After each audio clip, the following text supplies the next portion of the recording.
Welcome to the Covert Narcissism Podcast. I'm your host, Renee Swanson. A covert narcissist takes over your life. I have heard so many victims say, I don't even recognize myself anymore. I just want to be me again. I feel like I lost myself. I've heard this so many times, and I experienced it too. I didn't recognize myself anymore. So I want to look at that today. What is it? Why? Why do we lose ourselves in this relationship? You know, one of the problems of living with a covert narcissist is that your mind is constantly wrapped up in the past and in the future. The present moment is not safe. And out of the need for survival, we stay in the past and in the future. One of the pitfalls of a covert narcissist themselves is that they're completely wrapped up in their own mind. They're living entirely in the past and in the future. Their present moment doesn't exist. And because you are dealing with them on a daily and intimate level, you are forced into their world of existence. And let me explain this a little bit more. Let's look at your own mind so that you can better understand. Where do you spend your mental time? What do you think about throughout your day? Are you even aware of it? What are you thinking about? What do you spend all this time in your mind doing? And have you ever even thought about that?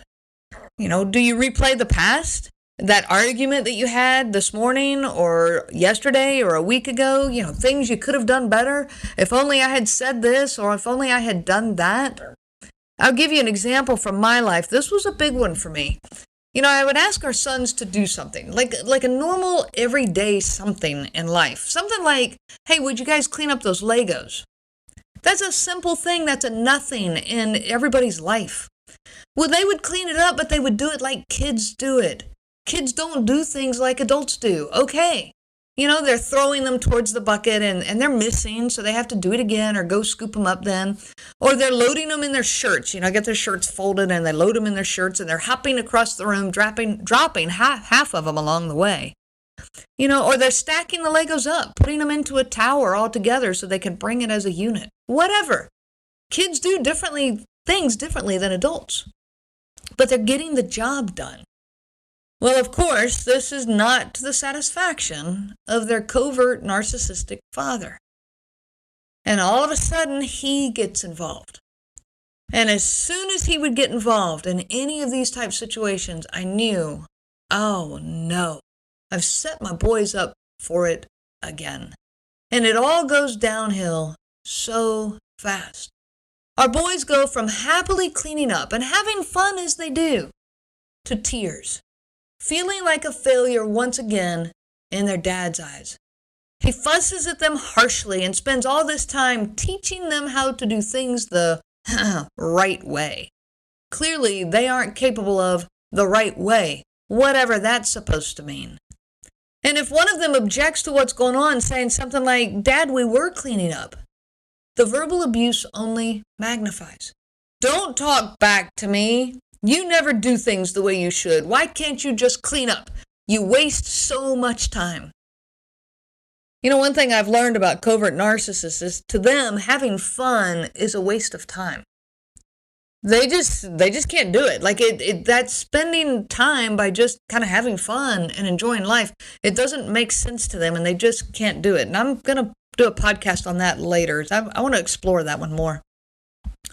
So I watched over and over as he snuffed the life out of our boys. You could physically see the happiness leaving their little bodies. And it was almost like the very source of life, the energy within them, just drained right out. This is an image that I will never forget. And now, in the moment with this going on, I feel horrible for ever asking them to clean up the Legos in the first place. In my mind, here's what's going on. I should have just cleaned them up myself. I knew this could happen. Why? Why did I not catch this? They would have helped me. I should never have said anything because that's what brought his attention to this. I could have just left the mess for later when he wasn't around. He wouldn't even have noticed the mess. I could have just cleaned them up later. Why did I put my boys in this position yet again? And I would spend hours of mental energy on this situation. What could I have done differently? How could I have stopped that? How could I have saved my boys from this abuse? And it would immediately then in my mind turn around to living in the future. How do I prevent this in the future? So now I'm trying to anticipate every situation before it ever even happens. I am trying to stay ahead of my covert narcissist husband and keep him from being abusive to our kids. I'm trying to get in the way or anticipate things, make sure I don't ask for things this way or that way, anything that, if I do this, then that will happen. If I say this, then he'll say that. Always trying to predict and manipulate. Yes, manipulate. It is a manipulation, but it's trying to manipulate things in a positive direction. It's still manipulation. And that manipulation or attempt at manipulation is exhausting. I simply could not relax and live in the moment. My present moment did not exist during that marriage. And I'm guessing that's same for you as well. If you are in a marriage with a covert narcissist or in an intimate relationship with a covert narcissist, your present moment doesn't exist. You're living in this wild ride between the past and the future. And this is why you don't recognize yourself anymore, because the present you doesn't even exist. Spontaneity, when you're in this kind of relationship, just gets you in trouble. And I'm going to say all this again. The present moment is not safe. Spontaneity causes all kinds of problems. Well, I'm going to tell you something. This is how a covert narcissist lives all the time. What you are experiencing as an attempt at survival is how they live and they function their entire life. The present moment does not exist for them. Spontaneity has no place in their life.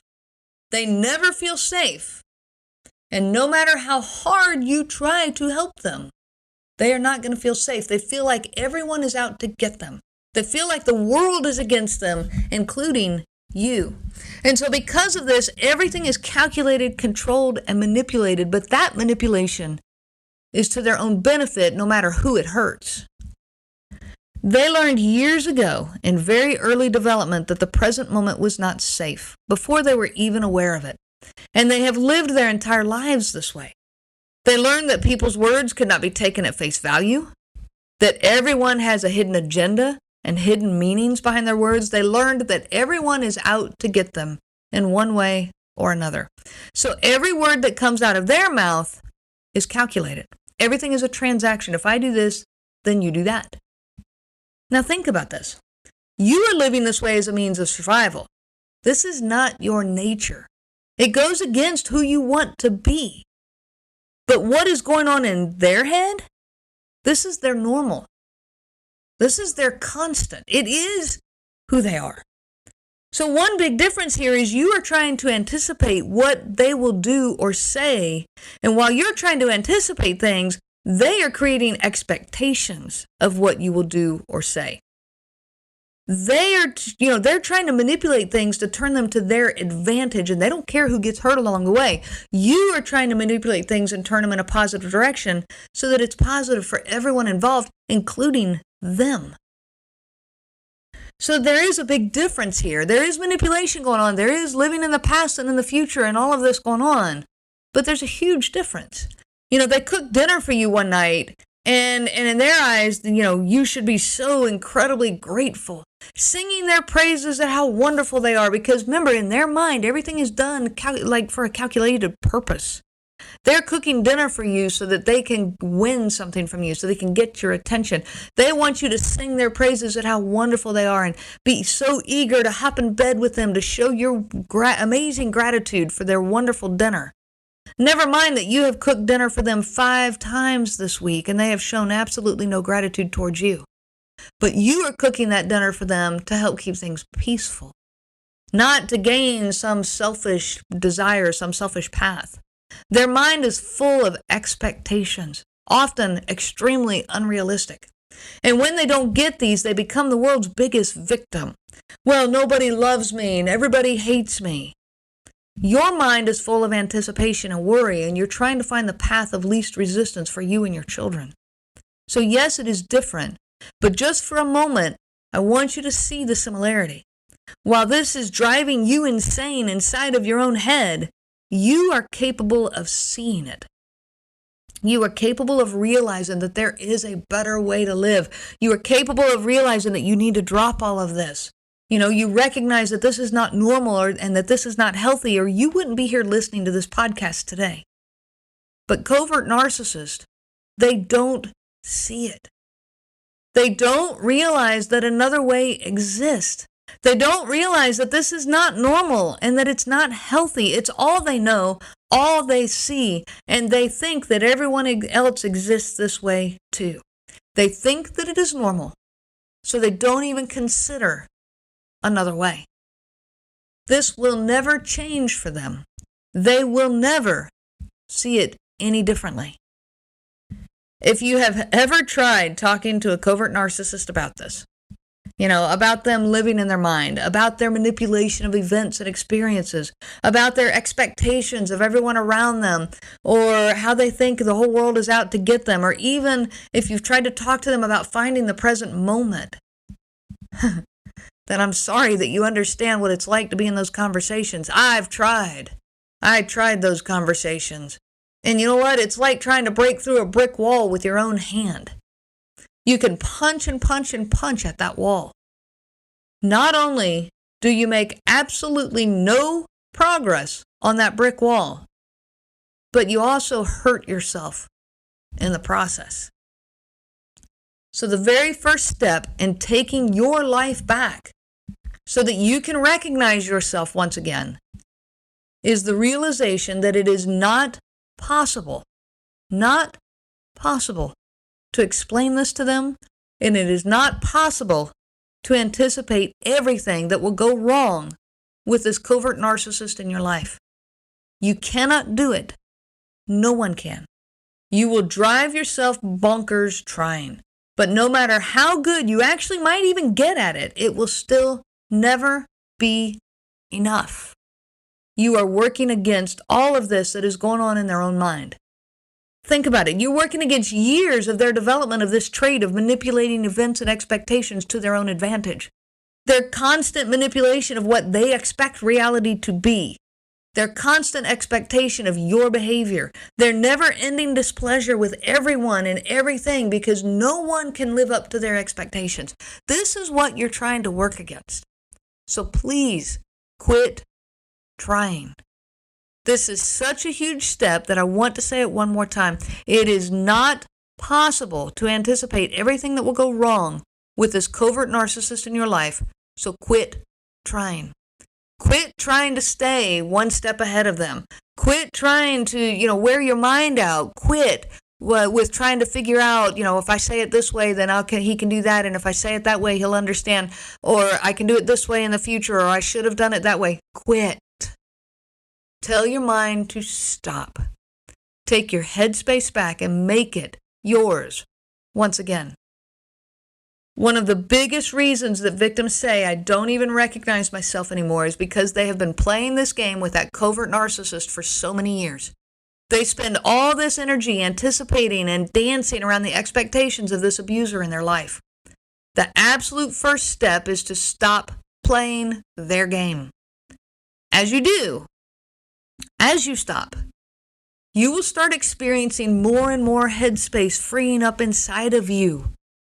You will have more room to breathe, room to think, room to find you again.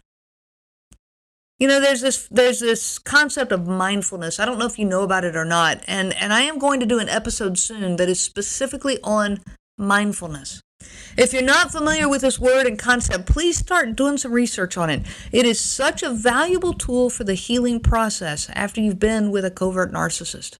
And I'm going to talk about it, and I'm going to apply it specifically to victims of covert narcissists because it really can be such a valuable tool. In a nutshell, I'm going to go ahead and get you started on that journey. Mindfulness is when you can quit living in the past, quit replaying everything, quit looking at why did I do this? Why did I do that? Why did he say this? Why did he say that? When you turn all of that off. And on the other end, you also turn off all of the future. Well, what if he does this? What if he does that? Should I say it this way? Should I say it that way? You're worrying about things that do not even exist. And when you can get out of the past and out of the future and find this moment right here. Where are you right now? What do you see? What do you hear? What do you feel? What do you smell? What do you taste? What are you thinking? What are you feeling? Find this moment right now and live in that moment. You have been listening to the Covert Narcissism Podcast with your host, Renee Swanson. Be sure to check out our website at www.covertnarcissism.com.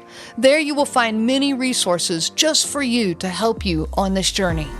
You can also reach out to me by email at Renee, RENEE, at cnglifecoaching.com. Those letters are CNG, as in Covert Narcissism Group.